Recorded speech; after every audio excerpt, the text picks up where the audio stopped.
We're going to be taking a look at feet today for our Form Friday challenge. Okay, so one of the biggest things that I like to see when somebody is doing a squat is I like to see a really great arch positioning. So I want to see toes spread, arch engaged, gripping the ground. Doesn't matter how wide your feet are for your squat. If you like to turn your feet out a little bit or keep them straight, don't care. What today's Form Friday challenge is going to look at is, can you sit back into your squat while keeping your big toe firmly on the ground? So in other words, can you shift at least 60% of your weight into your heels?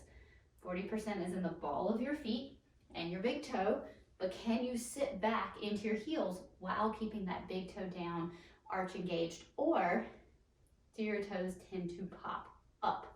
Now, this is one of my favorite things to look at because I have seen a correlation with wanting to flip into an anterior pelvic tilt to sit back and toes popping up. So let me show you.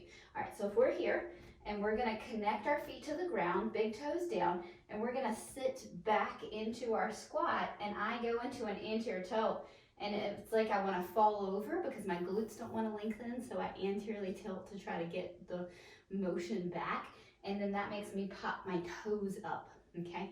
The other thing I see, the reason why the pulling your toes up cue came is because people would do squats like this, where they would just rock all their weight into their toes, and it would just be a lot of force out through their knees and their quads. And so in order to get people to actually sit back into a squat, the cue came to lift up your toes because it helps shift your weight back. But I also see that wanting to perpetuate that anterior pelvic tilt as well. So in order to work on getting our abs to want to kick in for this, what I want you to do is keep that big toe down, but still make that shift back.